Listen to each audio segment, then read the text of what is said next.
say, you act that the Attorney General's office completely clears the situation, but isn't there, I mean, can there still been some sort of violation of school policy that needs to be looked into school, other than the privacy issue?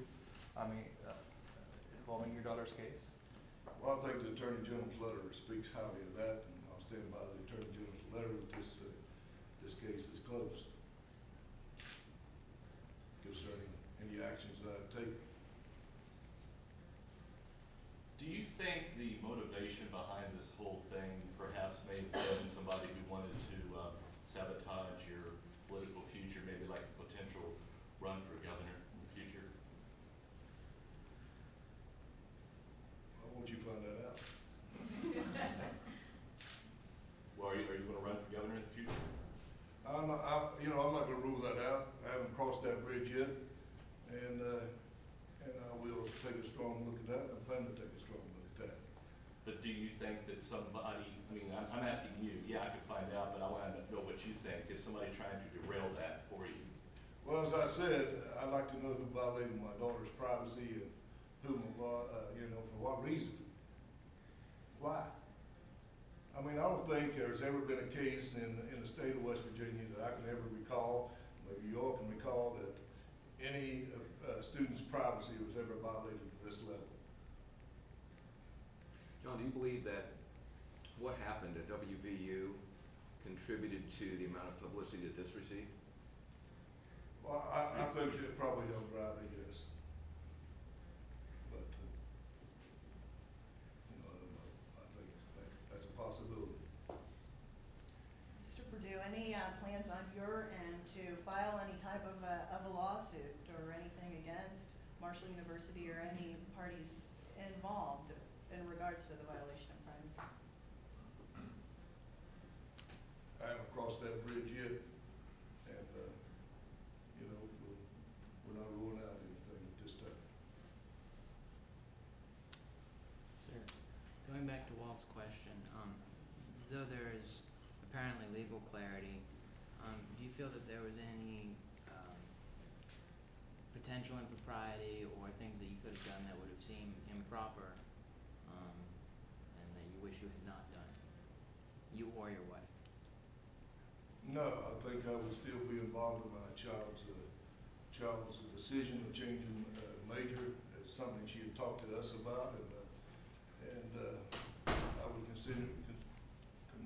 continue to be involved in that. I don't think I would change any action that I take at the university. Were there meetings with the dean about your daughter's progress or status in that class?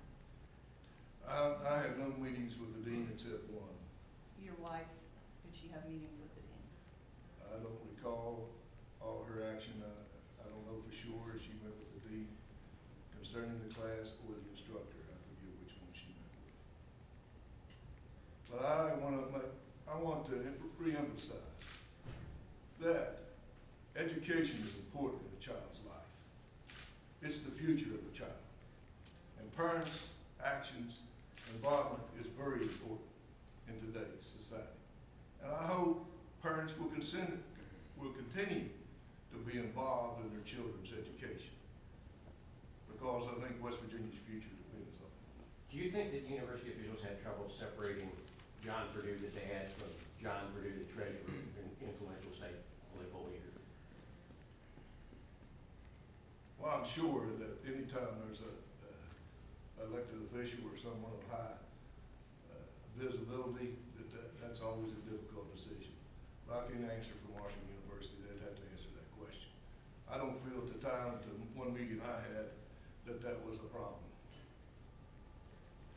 If the university does, if there questions do arise about whether the son or daughter of a public official have been given special treatment in the university, how should this have been handled? Should have been handled internally by the university? Should there be some external investigation? I just want to know, regardless of the situation. Well, first of all, as I said, I don't believe my daughter received any special treatment. She completed the course. She earned her grade, as the provost said, and that should have been the case closed. I don't know what special treatment that is, earning a grade and completing lot of students in the state of West Virginia gets incompletes all the time. Mhm. You know, and they have a policy where you complete those incompletes. And my daughter abided by that policy and completed the incompletes and earned her grade. Mhm. I think I really believe that, that if my daughter's privacy hadn't been violated Mhm. and her grades leaked, then this probably wouldn't be a story. I also believe that if I was an elected official, this probably wouldn't be a story. But how should, if that situation does arise, how should a university handle it? Who, you sort of criticized this that's coming out in the media, but where else is that going to fall under scrutiny when the university's officials themselves are suspect? Well, I think the university handled it according to their policies, the way I understand it. There was a provost investigation which concluded that my daughter completed the course and earned her grade. I think the matter of the privacy issue is nothing that the university knew or could control at the time.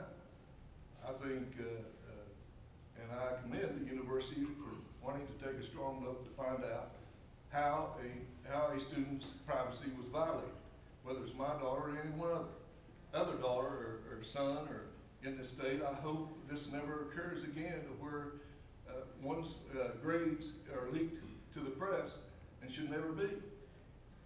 That's why we have a federal law to protect the privacy of students, regardless whether they're elected official or any other parent's child.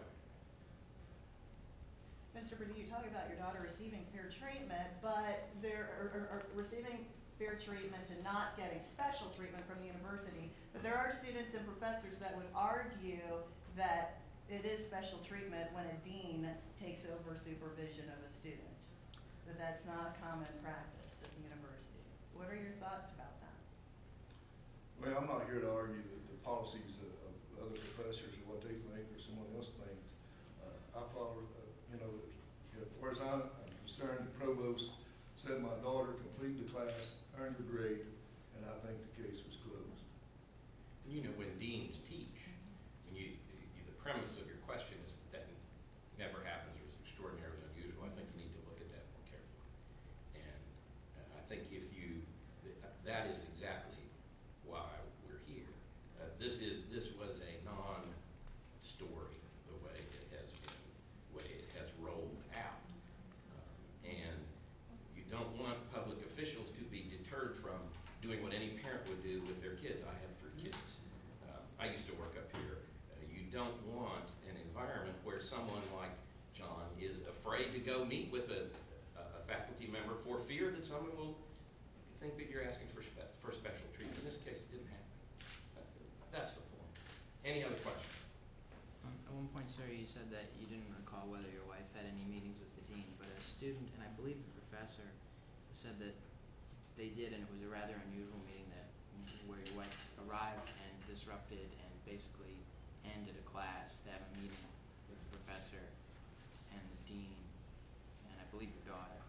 I'm wondering, that does appear to be highly unusual.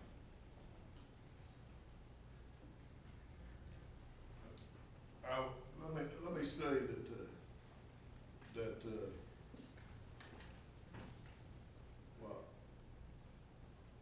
the true facts needs to come out, and that's one side of the facts. I'm not here to discuss any other facts. I'm here to discuss that I'm pleased that the U.S. Attorney's Office has cleared me and my family of any wrongdoing, and I'm here to emphasize that violating the privacy of a student, any student in this state,